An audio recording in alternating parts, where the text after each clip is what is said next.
In the opulence of the Jog, in the swirl of the river Tunga, in the o'erlaced zeniths of Sahyadris, in the sandal and teak trees of your evergreen forests. This is an eternal celebration, O motherland. It's your eternal celebration. Kannada poet Nisar Ahmad very beautifully describes the beauty of his motherland Karnataka. It was on this day in 1956 that the erstwhile Mysore state came into being. It was only in 1973 that the name Karnataka was given to it. November 1st is the Karnataka Rajyotsava, or as we say, Kannada Rajyotsava, which is a celebration of the festival of Karnataka or Kannada. How did this state come into being? Did the unification demand start after independence or way before that? What led to the amalgamation of the Kannada ethos into a land called Karnataka? Let's analyze the geopolitical, historical and social underpinnings of what went into making this land. It would be a humble request from News Hamster to all those who are new to Karnataka or are not from Karnataka to watch this entire video to know about the land that they live in and how it came into being. Stay tuned with us until the video ends. The idea of a Kannada state or the Kannada ethos can be traced back to the ancient period when Kannada kingdoms like the Gangas, the Chalukyas, the Kadambas and the Rashtrakutas traced their origin to this region and aided the development of the local language. In the medieval times, the growth of the region can be attributed to the Vijayanagara and the Bahmani Sultans. The former feudatories or the vassals of Vijayanagara kingdom, the Wadayars, played a crucial role for the region since 1399 when the Wadayar dynasty was formed by Yaduraya Wadayar, or to 1612 when the foundation of the modern Mysore state or Mysore kingdom was laid by Raja Wadayar. Kings like Hyder Ali, Tipu Sultan, the successors of the Wadayars, contributed sufficiently to the development of the region and development of the language. As the British got an upper hand over the Mysore kingdom after the Fourth Anglo-Mysore War in 1799, the British records show that the 6 Kannada-speaking regions of the Deccan were classified as Bombay Karnataka, which was a part of the Bombay Presidency, the Hyderabad Karnataka, which is a part of the Nizam's territories of the Nizam's Hyderabad,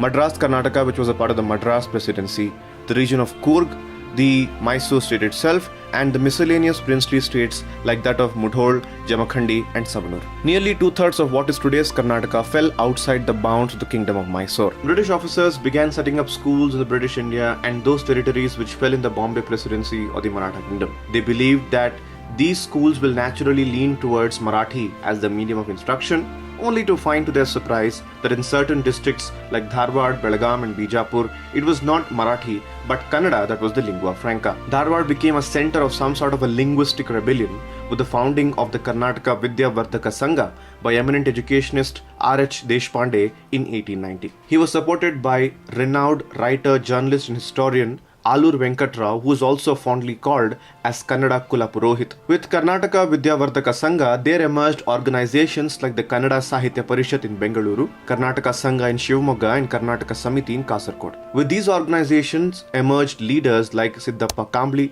Kengal Hanumantaya, Goru Ramaswamy Iyengar, S. Nijlingappa H.C. Dasappa, among others. From writers to journalists, the demand touched upon the political leaders and of course the common folks that a unified Karnataka has to be formed. The political leaders were able to reach this message to the Indian National Congress in the year 1923. So to understand this scenario, the next session of the Indian National Congress was held in Belgaum in Karnataka, which was the first ever session where Gandhi becomes the president of the Congress. To press forward this demand, the leaders of the day sang this song in the session. ಚೆಲುವ ಕನ್ನಡ ನಾಡು ಬದುಕು ಬಲು ಹಿರಿಯು ಸದಭಿಮಾನದ ಗೂಡು ಉದಯವಾಗಲಿ ನಮ್ಮ ಚೆಲುವ ಕನ್ನಡ ನಾಡು. In the same venue, the Karnataka Unification Conference was held. Here emerged the Karnataka Ekikarana Sabha, which later became the famous Karnataka Ekikarana Sangha. As India got its independence, the demand for the states to be built based on their language started. This demand echoed massively in the region of Karnataka, with many stalwart leaders asking that Kannada-speaking regions be unified or demarcated. In 1947, Karnataka Ekikarana Mahasamiti came to be constituted with people like S. Nijlingappa, A.G. Dodmeti and Srinivas Rao as its members. we cannot discard the contribution of A.G. Dodmeti, who spearheaded this cause strongly. He was a crucial member of the ruling Congress party in Mysore under the leadership of K.C. Reddy. Dodmeti resigned from Congress and there was a re-election held for which he contested on the side of the rebels or the members of the Karnataka unification and won with a sliding majority. In 1951, the Congress announced its election manifesto which contained assurances regarding the creation of a linguistic province. In fact, the party considered this as an urgent political need. Hence, the problem once again came to occupy the center stage. There were hunger strikes and so much chaos, yet a solution was not reached. Situation in different places reached violence where leaders were attacked, cars were burnt, and lathi charge open fire was a common thing.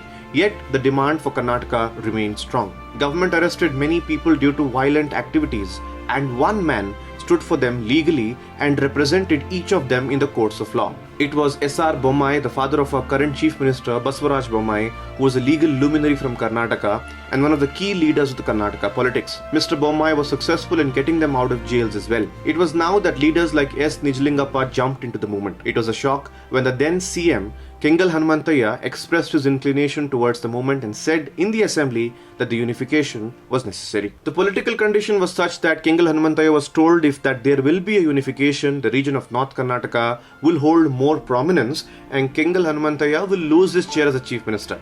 But he said for him the demand of the people mattered, not the chair. It was in 1953 that Andhra Pradesh came to be formed with the protests of Potti Sriramulu, the hunger strike, and Bellary as a region acceded to Karnataka, which was a major victory for the unification movement and the state. In 1953, the Akhanda Karnataka Rajya Nirmana Parishad came to be constituted. Leaders like K.R. Karanth, J. Hegde, Channappa Valli, and others spearheaded this movement.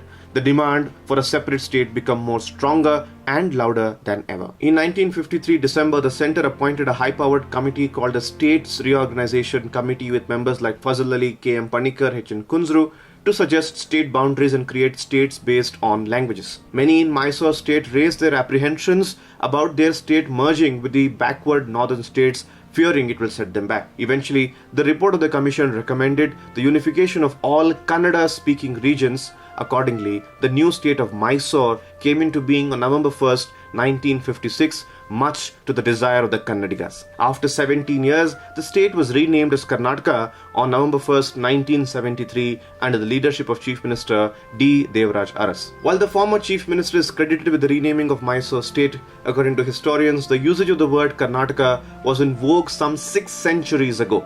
They say all of southern India was united under one banner called Karnataka at that time. They are arguing with empirical evidence that what is referred to as Vijayanagara Empire was actually called as Karnataka Samrajya, with Vijayanagara only being the capital. Though many regions that wanted to be a part of Karnataka could not be, for instance Kasargod, Madakashira, Rayadurga among others, we cannot discard the contribution of these stalwarts that led to the formation of Karnataka, or a state like Karnataka putting together its culture, tradition, language, people and formed one of the most progressive states of the day. Today is a very important celebration and here's us wishing all of you a very, very happy Kannada Rajyotsava.